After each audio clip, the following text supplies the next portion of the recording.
Right before we dive in, let's make this story bigger than just me and you. Tell me in the comments, what part of the world are you watching from? And what's the clock striking there? Morning, night, or somewhere in between? I want to see how far this story can reach. Now lean closer.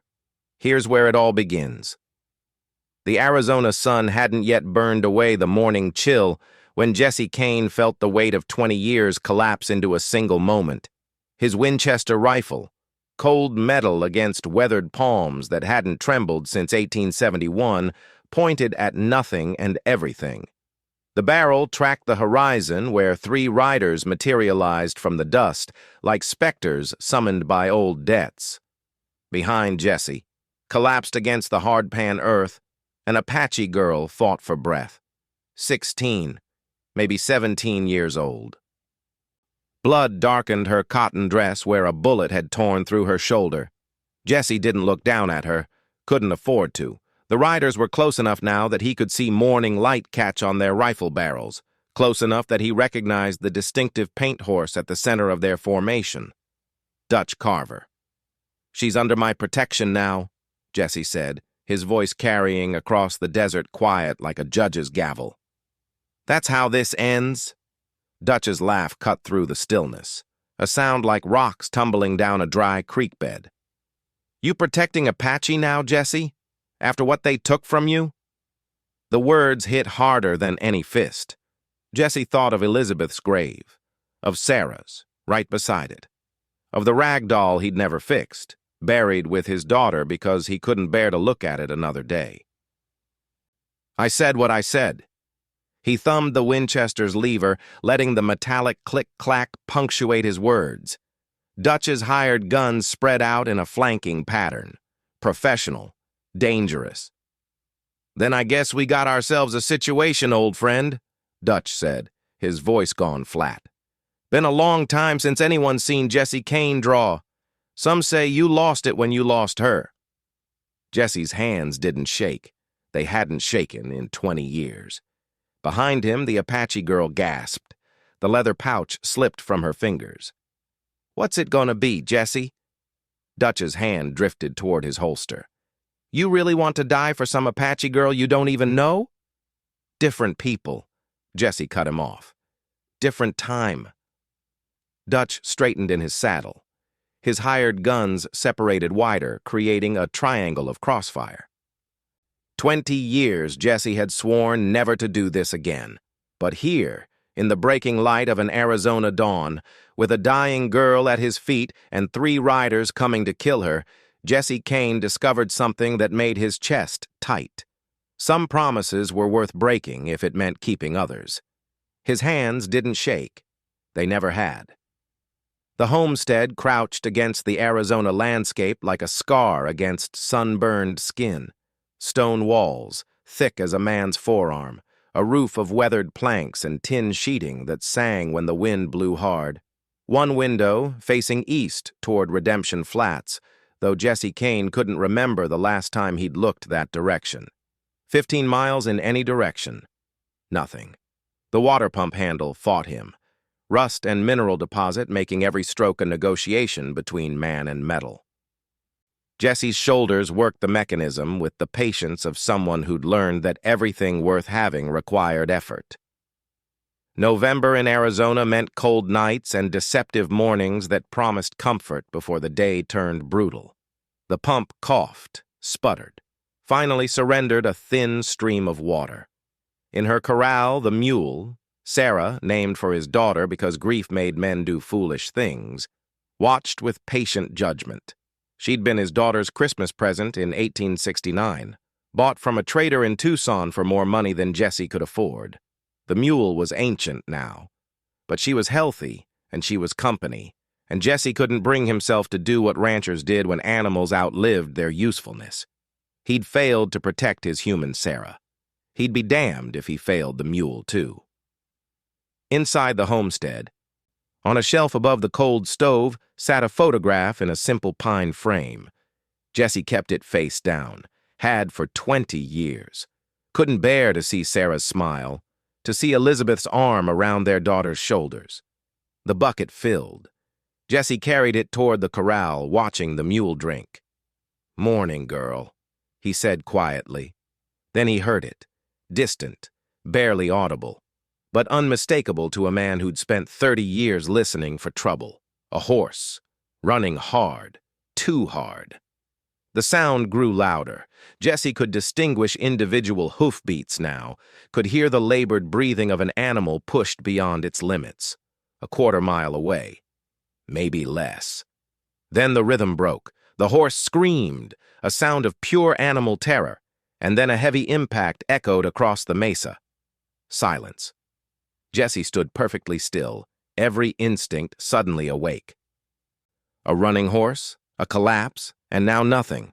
He could walk back inside, close the door, pretend he hadn't heard anything. 20 years of isolation had taught him that not caring was easier than caring. But then he thought of Sarah, his daughter, and remembered finding her body in their burned house, remembered the rag doll clutched in her small fingers, remembered promising himself he'd never let anyone die alone if he could prevent it. Jesse walked to the homestead, pulled his Colt from the drawer, heavy, familiar, cold as judgment, checked the cylinder. All 6 chambers loaded. Always were. He strapped the gun belt around his waist, feeling the weight settle like muscle memory made manifest. Then he grabbed his Winchester, his canteen, and a length of rope. Sarah, the mule, watched him prepare with knowing patience. "Stay here," he told her. Then Jesse Kane, who'd spent 20 years hiding from the world, walked out into the breaking dawn. The girl lay 50 yards from her dead horse. Jesse saw the horse first, a paint mare, young and well cared for, now lying with her neck bent at an unnatural angle. Dead before she hit the ground. Heart gave out. Happened when you pushed an animal past its breaking point. Question was, what had scared this one so badly? Jesse approached slowly, Winchester at low ready. The pre-dawn light painted everything in shades of gray, but his eyes picked out details: expensive saddle, Mexican leather with silver conchos, bedroll scattered across the hard pan. And there, 20 yards beyond the horse, a shape that moved, shallow breathing, almost imperceptible. Jesse closed the distance carefully. A girl, Apache, based on the dress and beadwork on her moccasins. Young, 16, maybe 17, long black hair matted with sweat and blood. It soaked through her cotton dress on the right side, just below her shoulder. Gunshot wound, not a kill shot, too high, but serious enough to be fatal if left untreated. She'd been riding for hours with a bullet in her. Jesse knelt, setting his Winchester within easy reach. He checked her pulse, rapid but strong. Good. Then examined the wound. Entry wound. No exit. Bullet still lodged in the muscle. He was reaching for his canteen when the girl's eyes snapped open. Brown eyes, dark as creek stones, filled with terror and defiance. Her hand shot out and found his throat. The grip was weak, but the intent was clear. "Easy," Jesse said softly, not moving. "I'm not here to hurt you." She didn't understand. Or didn't believe him. Her fingers tightened. Jesse met her eyes. "You're safe. I'm going to help you, but you need to let go now." Maybe it was his tone. Maybe exhaustion. Her hand fell away and landed on her chest, where her fingers clutched at something beneath her dress. A leather pouch, small, worn smooth. She held it like a drowning person holds driftwood. "I'm Jesse," he said. "I live about half a mile from here. I'm going to carry you back to my homestead, get that wound cleaned. You understand?" The girl's eyes searched his face. Then she spoke. 3 words in Apache. A question, or maybe a statement. Jesse shook his head. "I don't understand." Her eyes fluttered. She was fading, but before darkness took her, she repeated the 3 words with desperate urgency. Then her hand went limp. Her eyes closed. Jesse sat back. He could leave her here, ride back to his homestead, pretend he'd never found her, but his eyes drifted to the leather pouch clutched against her chest, to the expensive saddle, to the bullet wound that spoke of someone hunting this child through the wilderness. And Jesse thought of Sarah, his Sarah, 12 years old and dead because he hadn't been there. He stood, his decision made. Then Jesse Kane did what he'd sworn never to do again. He got involved. The girl weighed almost nothing as Jesse carried her. Her blood soaked into his shirt with every step. The half-mile walk felt like 10 miles in the gathering heat. Inside the homestead, Jesse laid her on his bed, the only bed, the one he rarely used because sleeping felt too much like living. He worked quickly, methodically, heated water on the stove. Found the old medical kit Elizabeth had kept, the one he hadn't opened in 20 years. The wound needed cleaning, needed the bullet removed, needed stitching. Jesse had done this before. During his Marshal days, he'd patched up deputies and outlaws alike. The human body was the same whether it wore a badge or a bandana. Flesh tore, blood flowed, and if you knew what you were doing, you could sometimes convince both to stop. He cut away the blood-soaked dress around the wound. The bullet had entered high on her shoulder, missed the major arteries. Lucky, or maybe unlucky, depending on how you looked at it. A few inches lower and she'd have bled out before her horse died. Jesse probed the wound with tweezers sterilized in boiling water. The girl remained unconscious, her breathing shallow but steady. After 5 minutes of careful work, he felt the tweezers click against metal. The bullet came free, a .44 caliber round, flattened from impact. Jesse set it aside and began cleaning the wound with whiskey, then stitching. His hands remembered the motion even if his heart had tried to forget. 12 careful sutures to close the entry wound, bandages wrapped tight to prevent infection. When he finished, the girl looked almost peaceful. Young. Too young to have a bullet in her shoulder, too young to be running from whoever had put it there. Jesse cleaned his tools, washed the blood from his hands. Then he picked up the leather pouch that had fallen when he'd cut away her dress.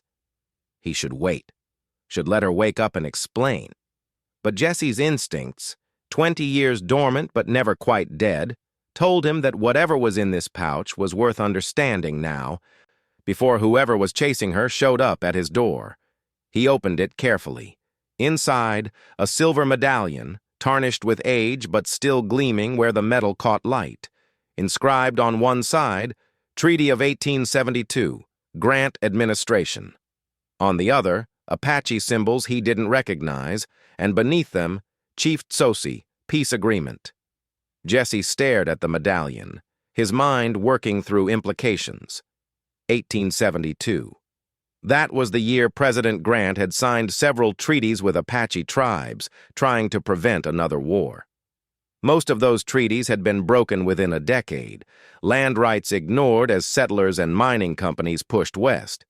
But this medallion suggested at least one treaty might still matter, which meant someone wanted it badly enough to shoot a 16-year-old girl and chase her through the desert. Which meant Jesse's quiet life had just become very complicated. The girl slept through the afternoon.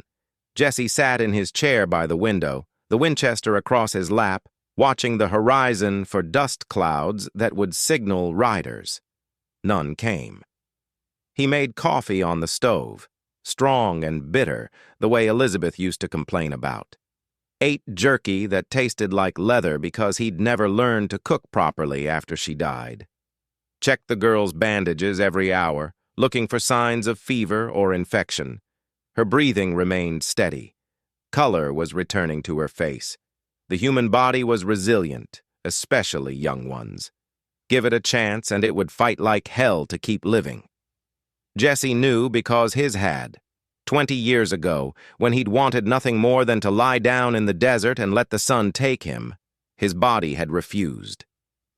Had kept breathing, kept pumping blood, kept waking him up every morning to face another day he didn't want. Eventually, he'd stopped fighting it, stopped wishing for death, started accepting the slow erosion of simply existing. But sitting here now, watching this Apache girl fight for life, Jesse felt something stir in his chest that he'd thought long dead. Responsibility, purpose. The weight of someone else's survival depending on choices he made. He'd forgotten what that felt like. The girl woke at dusk. Jesse was outside, feeding Sarah the mule, when he heard movement from inside the homestead. He set down the feed bucket and walked back slowly, giving her time to orient herself. She was sitting up when he entered, her back against the wall, her good hand pressed against the bandaged shoulder. Her eyes found him immediately, wary, calculating. Jesse stopped in the doorway, showed his empty hands. "You've been out for about 12 hours," he said quietly. "Wounds clean. Fever hasn't set in yet.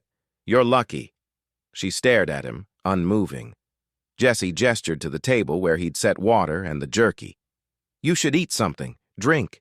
You lost a lot of blood." Still nothing. He sighed. "I don't speak Apache. You don't speak English. But we're going to have to figure something out because whoever put that bullet in you is probably still looking." At the word bullet, something flickered in her eyes. Recognition. Fear. Jesse moved slowly to the table, poured water into a tin cup, and set it within her reach. Then he retreated to his chair by the window. After a long moment, the girl reached for the cup, drank deeply. Her eyes never left Jesse's face. "My name's Jesse Kane," he said, speaking slowly. "This is my homestead. You're safe here for now." The girl set down the cup. Then, surprising him, she spoke. In English, heavily accented but clear. "Why?" One word. But it carried a universe of questions. Jesse met her eyes. "Because you needed help. Apache killed your family." The words hit him like a physical blow. How did she know? Had she seen the graves? The photograph? But then Jesse realized she hadn't needed to see anything. His reputation might be dead in Redemption Flats, but clearly it lived on in other communities.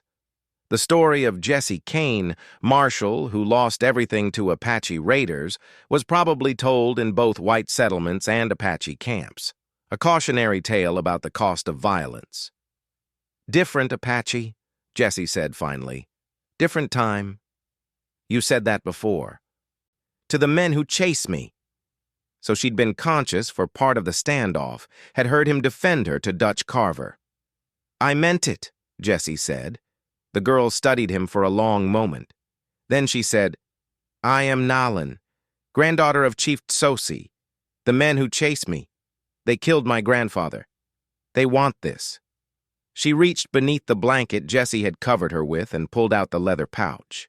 The medallion gleamed in the fading light. "Treaty," she said. "Promises your people made to mine. Promises they want to break." Jesse nodded slowly. "The sacred spring. Copper Canyon." Nalin's eyes widened. "You know?" "I know there's been talk. Mining company wants access to water sources in Apache territory. Been hearing rumors in Redemption Flats for months." He paused. "Didn't know they'd started killing for it." "They have. My grandfather tried to stop them, showed them this." She held up the medallion. They laughed. Then they shot him. I took the medallion and ran. "How long ago?" 3 days. I was riding to Fort Defiance, to show the soldiers, to make them honor the treaty." "Fort Defiance is 2 days' ride from here," Jesse said. "In the opposite direction from where you were headed." Nalin's face tightened. "They chased me. I got lost. The desert all looks the same." Jesse understood. A 16-year-old girl, terrified and wounded, running for her life through unfamiliar territory. Amazing she'd made it this far. "The men outside," Nalin said. "They will come back." "Yes. You should let me go.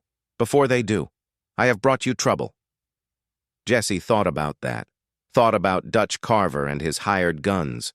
About the mining company and their willingness to kill for water rights. Thought about 20 years of isolation that had kept him safe but empty. "I've had worse trouble," he said finally. They talked through the night. Nalin's English was better than she'd initially let on, learned from missionary schools and trading posts.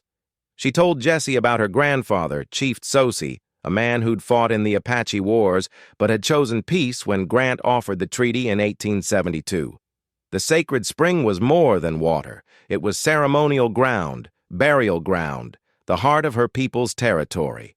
Without it, 40 Apache families would be forced to relocate to reservations where disease and despair killed more effectively than bullets. The Territorial Mining Company knew this, counted on it. Once the Apache were gone, they could dynamite the spring, redirect the water to their operations, and claim salvage rights to the land. All perfectly legal, according to territorial law, unless the treaty still held weight. "The soldiers at Fort Defiance will honor it?" Jesse asked. Nalin shook her head. "I don't know, but it's the only chance. If I can show them the medallion, prove the treaty exists, maybe they will protect the spring." "That's a lot of maybes. It's all I have." Jesse understood that feeling. Sometimes all you had were long odds and stubborn hope. "Dutch Carver," he said. "The man leading the riders. I know him. He won't quit easy." "Then we kill him." Jesse's eyes snapped to Nalin's face. She met his gaze without flinching. "I don't kill anymore," Jesse said quietly. "Even to save my people?" Even then, Nalin's jaw tightened. "Then what do you do, Jesse Kane? You said I'm safe here. But safe means nothing if Dutch Carver comes back with more men." She was right. Jesse's homestead could hold off 3 riders, maybe 4.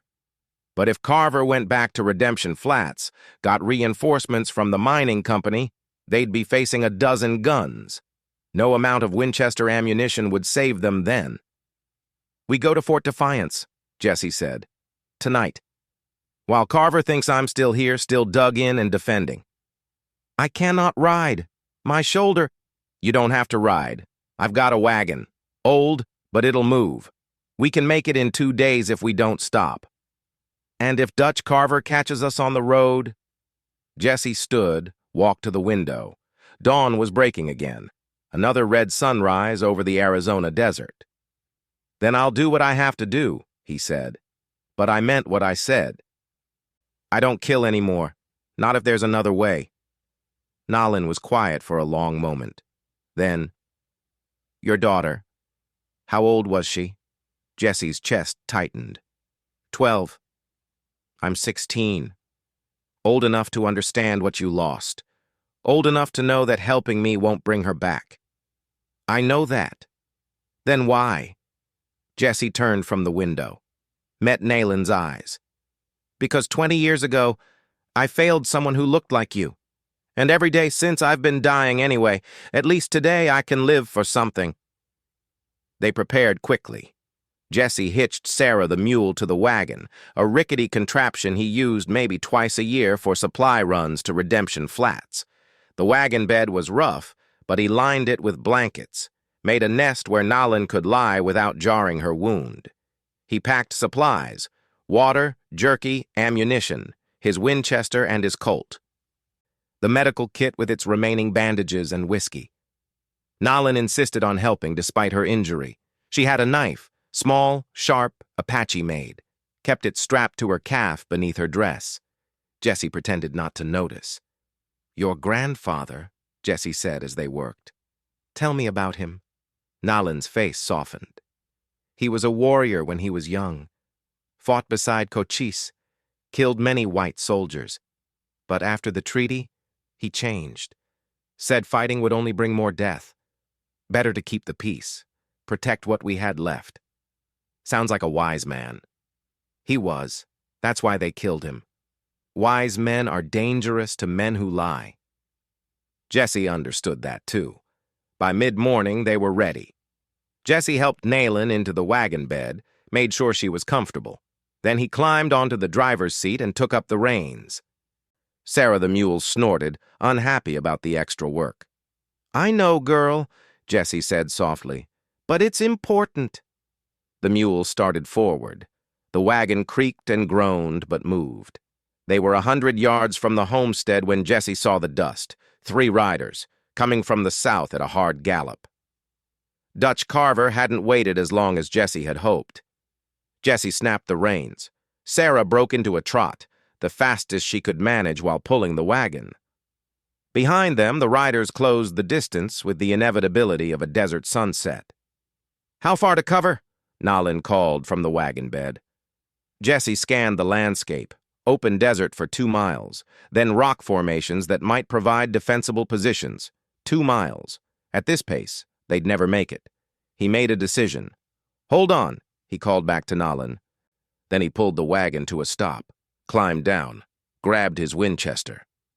"What are you doing?" Nalin's voice was sharp with fear. "Buying us time." Jesse walked 20 yards from the wagon and knelt behind a low rise of rock. The riders were close enough now that he could make out faces.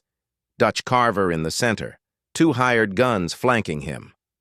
Jesse sighted down the Winchester's barrel, aimed not at the men but at the ground 10 feet in front of Dutch's horse, squeezed the trigger.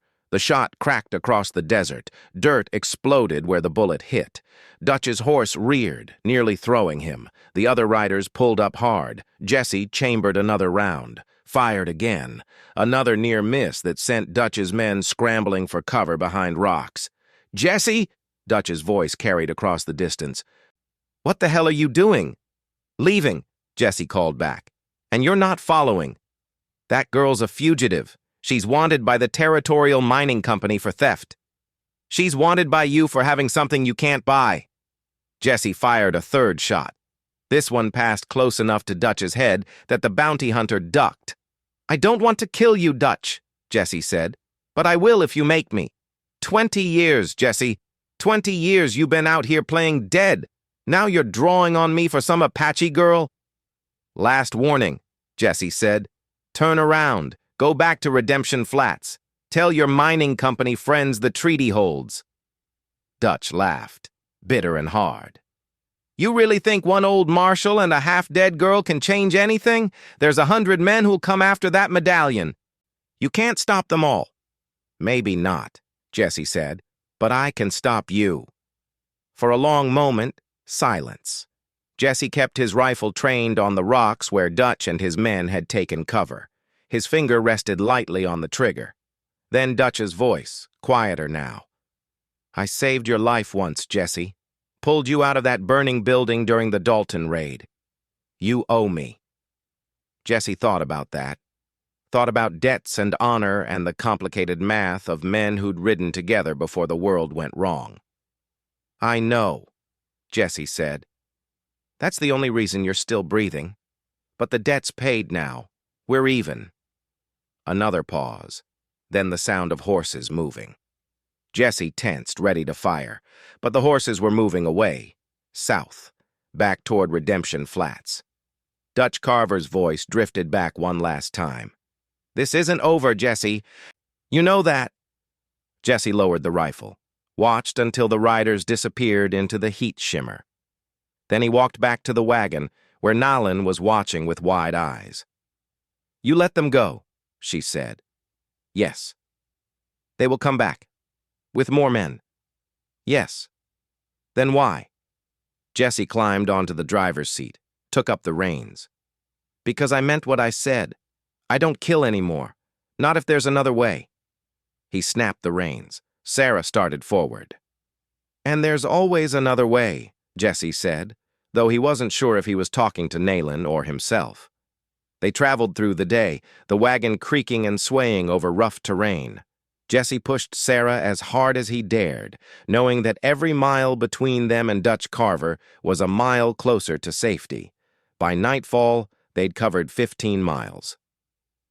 Jesse found a sheltered spot between rock formations and made camp. No fire. Too visible. They ate jerky and drank tepid water and listened to coyotes howl in the darkness. Nalin's wound was holding. No fever, no fresh bleeding. But Jesse could see the pain in her eyes, the way she moved carefully to avoid jarring her shoulder. "Tell me about your daughter," she said suddenly. Jesse stiffened. "Why?" Because you carry her like I carry this medallion.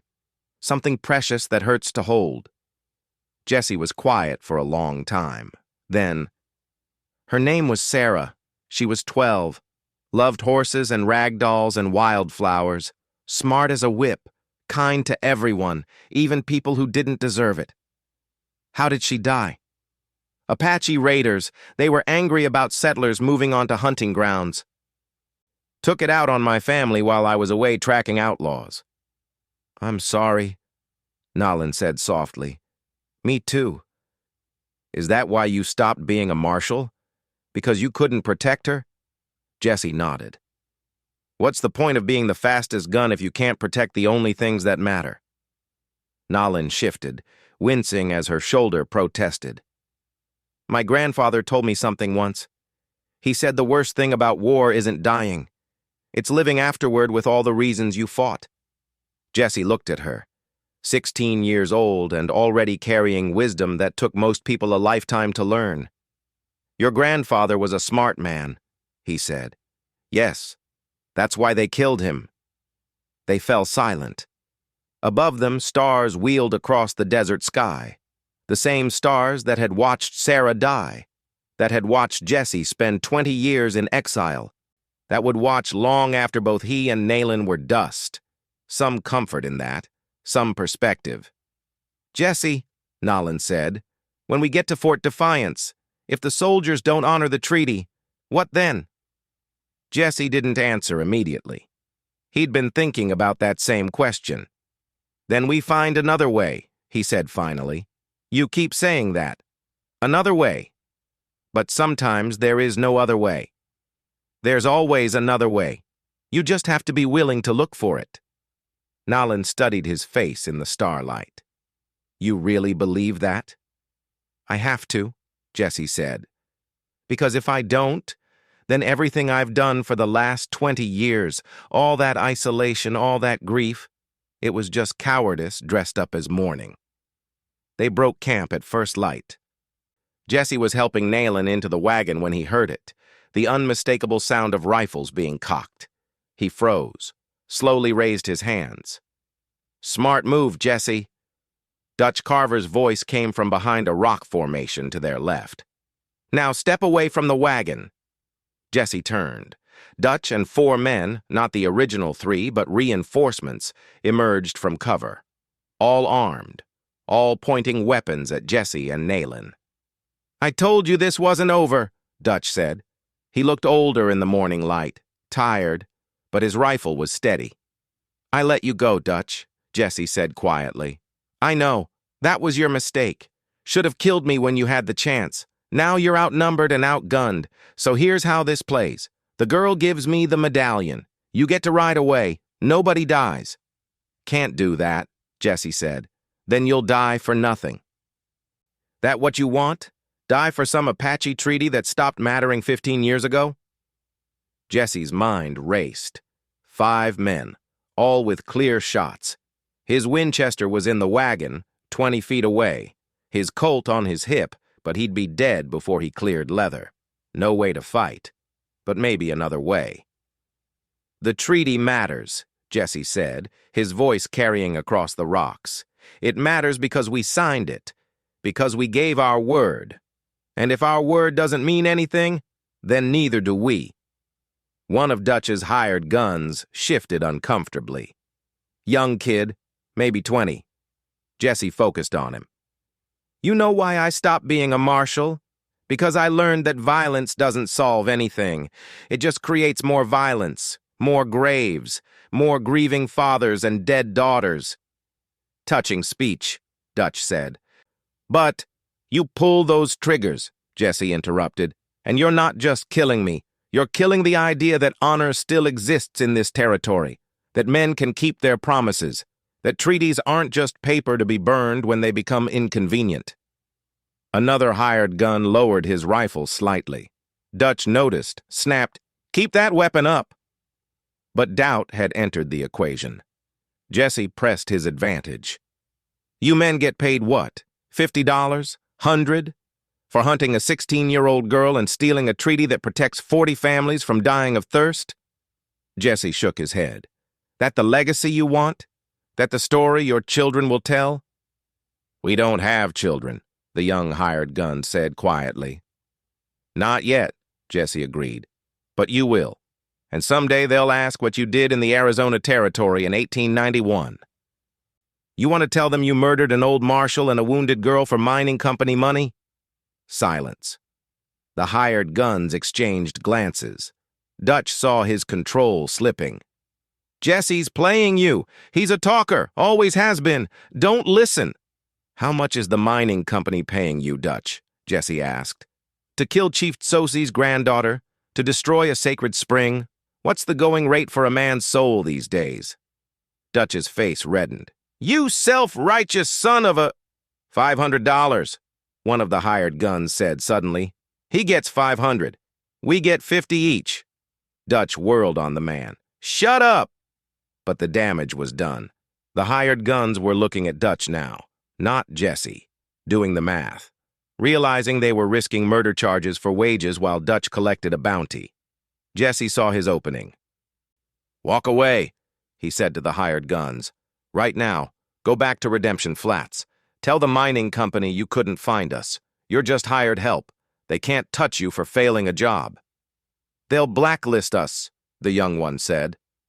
Better blacklisted than hanged, Jesse replied. Because if you kill me, I guarantee someone will care. I'm not famous anymore, but I know people. And those people know people. You'll hang for this. It was a bluff. Jesse didn't know if anyone in the territory would care if he died, but the hired guns didn't know that. One by one, they lowered their weapons. Dutch's face went purple with rage. You goddamn cowards! I'm paying you to... Not enough, the young hired gun said. He holstered his pistol. Sorry, Mr. Carver, but I signed on to track an Apache girl, not commit murder against a USB. Marshal. Former Marshal, Dutch spat. Still a marshal to me, the young man said. He tipped his hat to Jesse. Sir. Then he walked to his horse and mounted up. The other 3 hired guns followed. Dutch stood alone, his rifle still pointed at Jesse, but his face showing the realization that he'd lost. This isn't over, Dutch said. Yes, it is, Jesse replied quietly. Go home, Dutch. Tell the mining company they'll have to find another way. The treaty stands. For a moment, Jesse thought Dutch might fire anyway, might go down fighting just to prove he wasn't afraid. But then the bounty hunter lowered his rifle, backed toward his horse, mounted up. You're a fool, Jesse Kane, Dutch said. You could have stayed hidden, could have lived out your days in peace. Instead, you're going to die for people who don't even know your name. Jesse met his old friend's eyes. Better than dying for nothing at all. Dutch rode away without another word. They reached Fort Defiance on the evening of the second day. The military outpost sat like a brown stain against the desert horizon. Adobe walls, guard towers, the American flag snapping in the evening wind. Jesse drove the wagon to the main gate. A young lieutenant stopped them. State your business. Jesse Kane, former U.S. Marshal. I'm escorting this girl to see your commanding officer. She has evidence of a treaty violation. The lieutenant's eyes flicked to Nalin, to the bandage on her shoulder, to the leather pouch she held. Wait here. He disappeared inside. Jesse and Nalin waited in the wagon, watching the sun sink toward the western horizon. What if they don't believe us? Nalin asked. Then we find another way. She almost smiled. You say that a lot, because it's true a lot. The lieutenant returned with an older officer, a captain based on his insignia. The captain studied Jesse for a long moment. I know you, he said. Jesse Kane. You brought in the Crawford brothers in '68. I was a sergeant then, stationed at Fort Apache. Jesse nodded. I remember. Heard you'd retired. Heard you'd lost your family. Both true. The captain's eyes moved to Nalin. And now you're protecting Apache? That's a hell of a change. People change, Jesse said. Sometimes for the better. The captain considered this. Then, come inside. Let's see what you've got. They sat in the captain's office, a spare room with maps on the walls and the smell of whiskey and tobacco. The captain poured drinks for himself and Jesse, offered water to Nalin, which she accepted.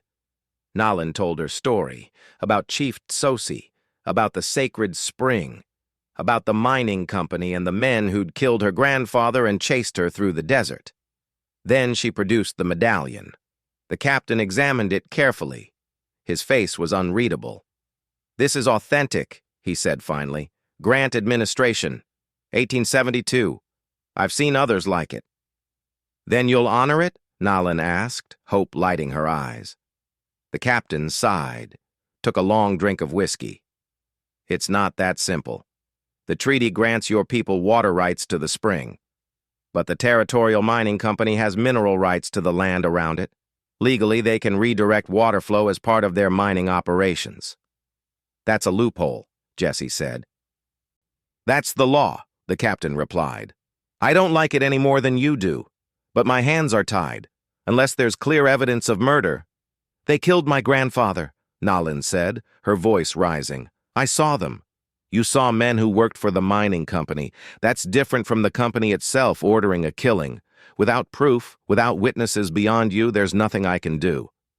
Jesse felt something cold settle in his chest. They'd come all this way, risked everything. And now, "However," the captain continued, "I can delay the mining company's operations, pending an investigation into Chief Tsosi's death. That'll buy your people time. Maybe enough to hire a lawyer. Take this to territorial court." "How much time?" Jesse asked. 30 days. Maybe 60 if I push it." It wasn't enough. Not nearly enough. But it was something. "We'll take it," Jesse said. The captain nodded, stood, offered his hand to Jesse. "You did a good thing here, Marshal. Not many men would have." Jesse shook his hand. "I'm not a marshal anymore." Could have fooled me. They were leaving the fort when Jesse heard his name called. He turned. An Apache man, 50s, scarred from decades of fighting, dressed in traditional clothing mixed with a cavalry jacket, stood near the gate. A group of Apache warriors flanked him. Jesse recognized him from wanted posters, from stories told around Marshal campfires. Chief Hastian Tsosi, Nalin's uncle, the man whose brother Jesse had killed in 1869. Nalin gasped. "Uncle!" Tsosi raised a hand, silencing her. His eyes were locked on Jesse. They stood like that for a long moment. The old Marshal and the Apache chief, separated by 20 feet and 20 years of violence. Then Tsosi spoke, in English. "You're the Marshal who killed my brother." Jesse didn't flinch. "Yes. Winter of 1869, near the Gila River. You shot him from ambush." "It wasn't an ambush. It was a raid gone wrong. Your brother drew on me. I defended myself." Tsosi studied Jesse's face. "My brother was protecting our land from men like you." "I know. And now you protect his niece. Why?" Jesse thought about how to answer that. Thought about Sarah and Elizabeth and 20 years of isolation. Thought about promises made and broken and the weight of living when you should have died. "Because she needed help," Jesse said finally, "and I was there. Apache killed your family. Different Apache, different time." Tsosi's eyes narrowed. Those words again. "You said them to the bounty hunter. You believe them?" "Yes." "Why should I?" Jesse met the chief's gaze. "Because I'm standing here, unarmed, talking to you instead of shooting. Because I got your niece to Fort Defiance when I could have left her to die. Because your brother and I, we were both fathers trying to survive a war neither of us wanted." Silence. The Apache warriors shifted, hands near weapons. Then Tsosi did something Jesse didn't expect. He smiled, bitter but genuine. "My people have voted," Tsosi said. "They want to offer you something." "What?" "A place, in our settlement. Someone to help mediate disputes with white settlers. Someone both sides might trust." Jesse stared. "You want me to live with you, after everything?" I want someone who understands both grief and honor, Sosi said. Someone who walks through desert to save a girl he doesn't know. Someone who keeps promises even when the world has forgotten how. Your people, they'll accept me. Some will, some won't. But Nalin speaks for you. And Nalin is Chief Sosi's granddaughter. Her word carries weight. Jesse looked at Nalin. She nodded, her eyes shining with tears. I told them what you did, she said. How you protected me. How you gave up your quiet life to honor a treaty most white men have forgotten. They see that. They respect it. Jesse felt something shift in his chest, something that had been frozen for 20 years beginning to thaw. A purpose. A reason to wake up that wasn't just habit. I don't speak Apache, he said. You'll learn, Sosi replied. And you'll teach us white man's law. Together maybe we build something better than what we had. Jesse thought about his homestead, about 20 years of isolation, about the photograph he kept face down and the rag doll buried with his daughter, about what it meant to live instead of just exist. Yes, he said. I'll do it. Dawn broke red over Copper Canyon. Jesse sat outside his cabin, smaller than his old homestead but warmer somehow, watching the sunrise. For 20 years, dawn had been the worst time. The time when Sarah died, the time Jesse dreaded more than darkness. But this morning was different. Nalin brought him coffee, sat beside him in comfortable silence. Her shoulder had healed well.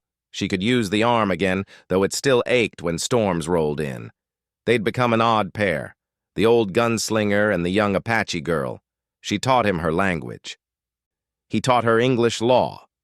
Together they'd negotiated 3 peaceful settlements between Apache families and white homesteaders. Dutch Carver visited occasionally, not as an enemy but as something approaching a friend. He'd quit bounty hunting, become a legitimate lawman in Redemption Flats. Said Jesse's speech about legacy had gotten under his skin. The sacred spring still flowed. The mining company had filed appeals, but the territorial court kept delaying. Months became years. Eventually, the company gave up, moved to easier prospects. 40 Apache families still lived on their ancestral land. What are you thinking about? Nalin asked. Jesse pulled something from his pocket, a small package wrapped in cloth. Inside, Sarah's rag doll, fully repaired. You fixed it, Nalin said softly. Took me 20 years to keep a promise. What will you do with it? Jesse stood, walked to where a young Apache girl, maybe 6 years old, played near the spring. He knelt, offered her the doll. The girl's eyes lit up. She hugged the doll, then spontaneously hugged Jesse before running off to show her mother. Jesse returned to the porch, sat beside Nalin. She reminded you of Sarah, Nalin said. They all do. Every child who gets to grow up because people like us chose peace instead of revenge. That's Sarah's legacy now. The sun rose fully over Copper Canyon. For the first time in 20 years, Jesse didn't turn away from the dawn. But peace is never permanent.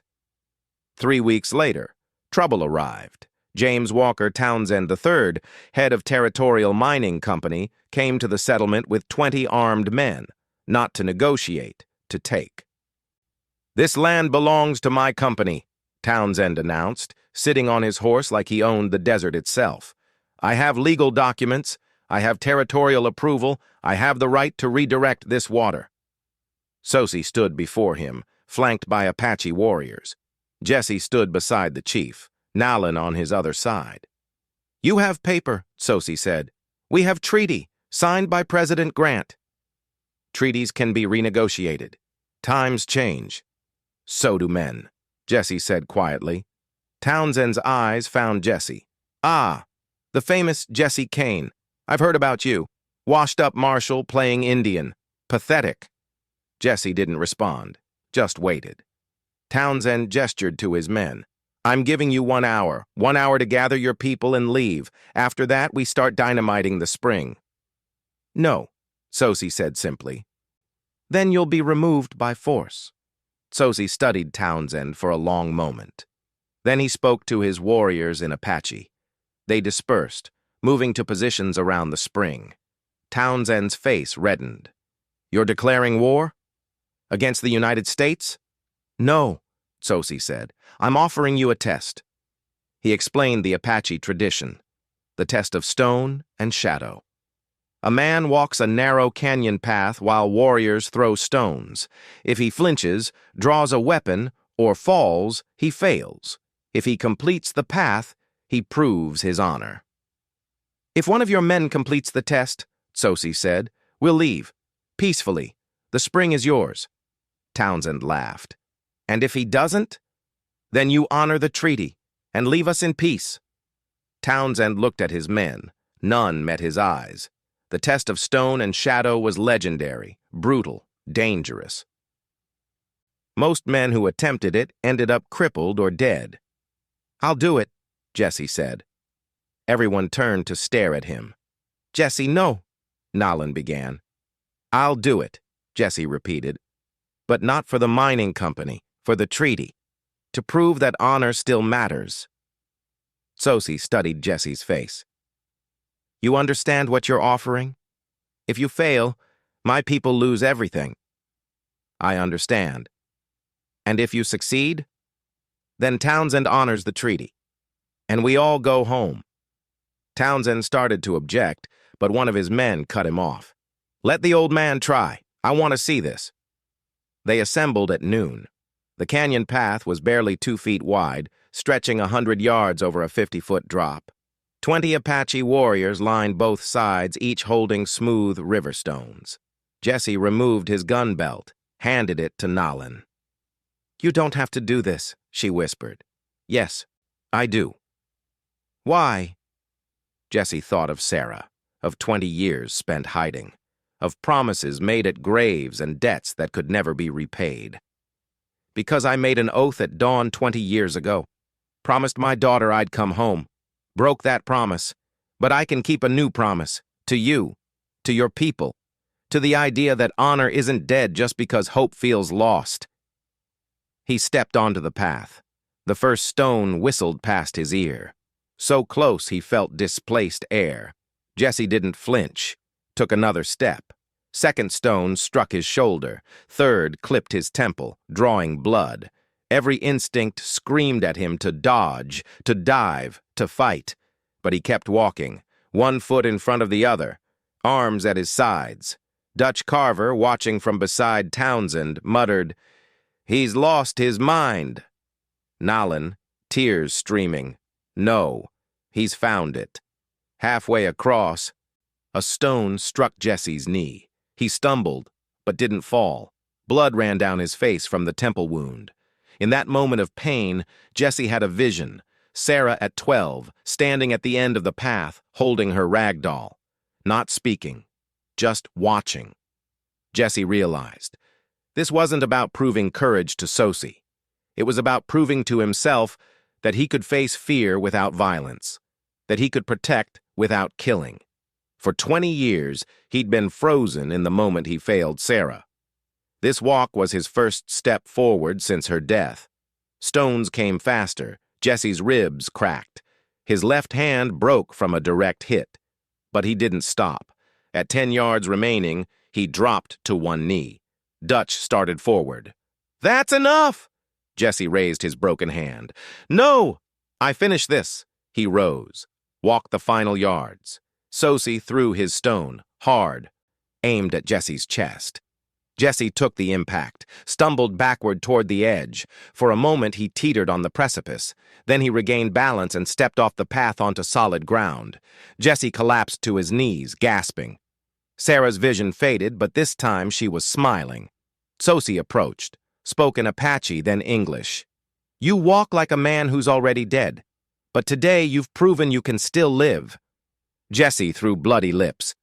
"I made a promise at dawn 20 years ago. Promised my daughter I'd be home. Broke that promise. Been breaking promises ever since by hiding. Not anymore." Sosi helped Jesse to his feet. "My brother, the man you killed, he was protecting our children. You were protecting settlers. We were both fathers trying to survive a war neither wanted. I'm sorry, Jesse said. For your brother. For everything. And I'm sorry for what mine took from you. But grief kept us from seeing that we're not so different, you and I. He gestured to Nalin. She's all I have left. You could have let her die. Instead, you honored a treaty my people thought white men had forgotten. The treaty your grandfather signed was with better men than me, Jesse said. But maybe I can still be worthy of it. Townsend, desperate. This changes nothing. I have legal... Dutch Carver drew his weapon, not on the Apache, but on Townsend. No, the treaty stands. He looked at Jesse. Any man who walks through that is someone I'm not betting against. Townsend retreated, threatening lawsuits that would never materialize. The sacred spring still flows. Children play there, Apache and white, learning to share what their parents once fought over. Jesse sits on his porch, watching dawn break over Copper Canyon. The time he dreaded for 20 years has become his favorite hour. Nalin brings coffee. They sit in comfortable silence. Jesse pulls out Sarah's photograph. Face up now, part of his present instead of his prison. I learned something these past months, he says. Being forgotten isn't the worst thing that can happen to a man. Forgetting who you could still be, that's the real death. Nalin smiles. Your daughter would be proud. Jesse thinks about that, about Sarah and the rag doll and the promise he finally kept. Maybe, he says. But I'm not doing this for her memory anymore. I'm doing it because it's right, because honor still matters, because one man choosing peace instead of violence can change everything. The sun rises fully. Jesse doesn't turn away. For the first time in 20 years, he's finally home.